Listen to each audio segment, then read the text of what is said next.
Kobe boy got breakfast in bed today. What you got, boy? Breakfast in bed? Vicious. Creek. Got the dinghy up. Go out in the ocean for a little bit today. There's no wind though. So it's all or nothing so far. So we're probably gonna just motor. Get the sails up, but I don't think there's gonna be any wind. It's supposed to switch around to the south about 10 o'clock tonight. So we'll see if I make it to Charleston by then. We'll go in, or we might have to go into Georgetown. So Myrtle Beach is nice. Seen some old friends. All right, there's a Little River Inlet. And we're gonna go to either Charleston or Georgetown today, depending on what goes on. It's Little River Inlet. I think that's where Little Richard was born, right here at the Little River Inlet. They got dad jokes today. That's Myrtle Beach there. Probably can't see with the GoPro. All right, here it comes. There's a school of bait fish. And there's my lure.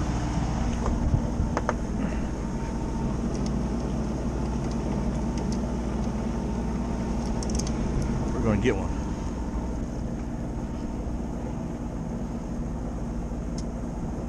Come the papa. Come the papa. Come.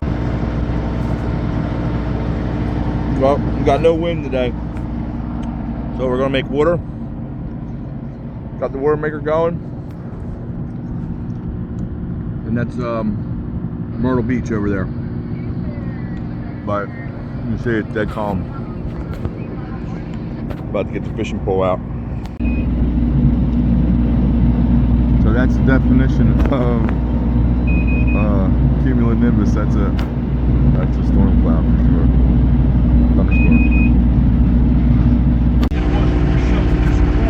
That's pretty much it. Been about 100 miles offshore here. I get to watch TV. It's a tough life. So I sit here and I watch. Stay close enough to shore. I get TV signals, so I get to watch Crime TV. And I also have my radar set, so I watch that. And I watch Crime TV, and I play with my dog every 10 seconds. So we're gonna hit Charleston here in the middle of the night, and go on Elliot's Cut tomorrow. We're gonna stay inside tomorrow. The wind's supposed to shift out of the south, so this is why you don't want to come in at night, because you get to deal with this. I just got the shit kicked out of me on the inlet. It was all breakers, and I had these freighters right up my ass, and I couldn't punch through the waves. I was doing like 2 knots, and they were all slowing up as much as they could, but a little hairy. Crazy how something so big can be moving so fast and so silent.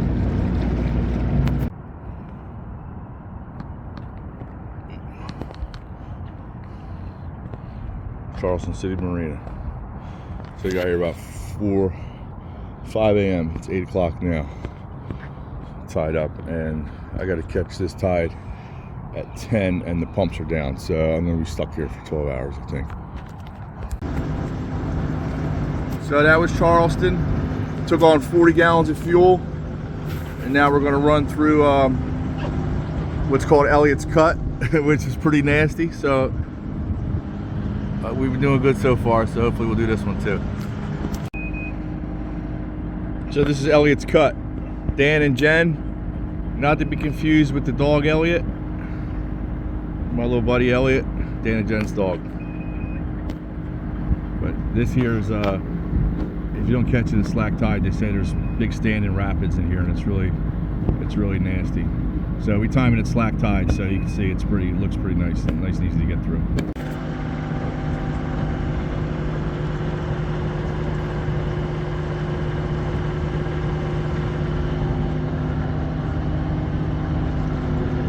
So we're getting pushed along here at 7.5 knots.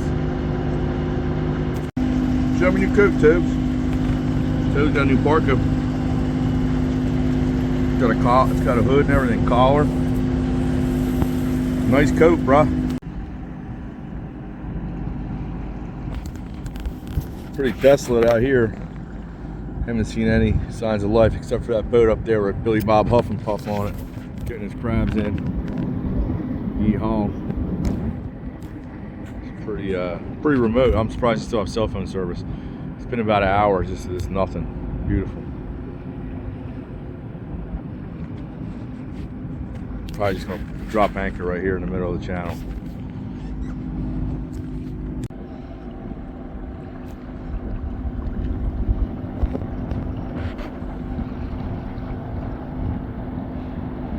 You got a real pretty mouth, boy.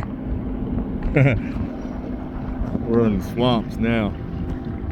We are in the swamps. It's only like 5 foot of water here. We got dolphins all the way back here working the bait, working the bait. I don't know how you call it dolphins. Pretty neat.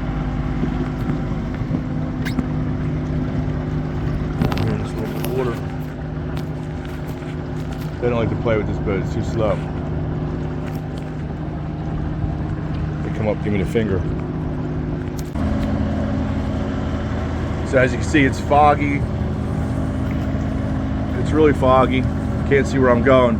So connected to my radio up on top of my mast, I have like a loudspeaker, which has a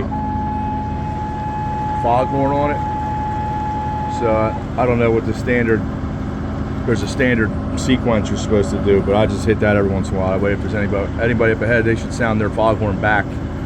And I could also check the radar and see if I see anybody up in the lane, but you can see it's getting really tight, so if there is a boat, it should be all right. I just hit the foghorn every once in a while. I think they call that foghorn leghorn. That's foghorn, and I don't know who leghorn is. Foghorn leghorn, I think, though. Not sure what that one means. If anybody know what that means, let me know. I don't know what that is. So I'll show you the windlass. So I pull the anchor up. It's a Lofrans 1500 watt. It should be on like a 100-foot boat probably. It's really oversized, but that's like, I don't know, number one thing is your ground tackle. So for me, I want to always make sure my anchor and everything is way oversized and reliable, except for this system here. That's this little chain stop there. That keeps the anchor from the chain, so the pressure's not on the windlass. You don't want to have all your pressure on this. So it just feeds my chain through the hose pipe there into the bottom of the boat. And then I have a hose. That's another thing you want, is a hose, so you can wash the mud off. Otherwise all that shit goes down in your bilge and gets nasty, starts stinking. So this is how I pull it up. And like I said, this windlass is oversized, so it could pull. I could also kedge off, like a Jeep has a winch on the front to pull you out of the mud. Same thing with this. I could put the anchor in the dinghy, row it over there, drop it, and then crank it in with the windlass.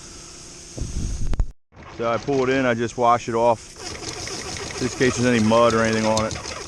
That nasty bay mud. Just give her a pull. I got zip ties marking every 10 foot of chain I put out, so I can watch it visually. I have a chain counter, digital, and then I put the zip ties on there every 10 foot, so I have a visual reference. And then once it comes up, just give her a washing. This is seawater, not freshwater, so it's unlimited, so it just pumps the seawater up. And the anchor I have there is like a, I don't know, you always want to oversize all your shit. So that anchor's, I've had it in 60-mile-an-hour winds. Hurricane Ida rode it out. But it's a really good anchor. Them and the spades are the best. And then I just tie it off with this little shackle.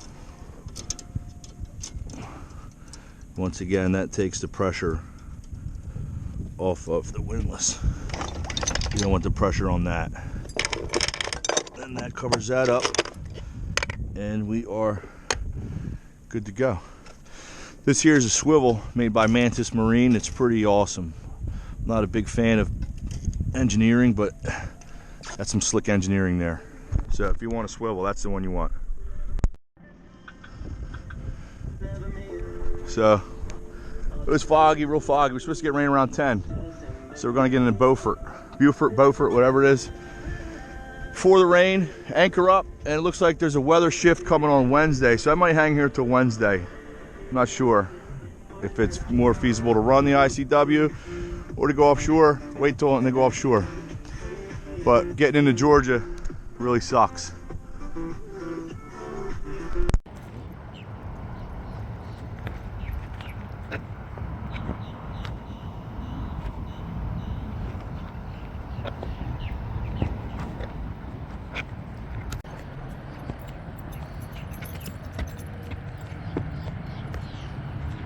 I like all the moss. Tibbs likes it too. Pretty cool.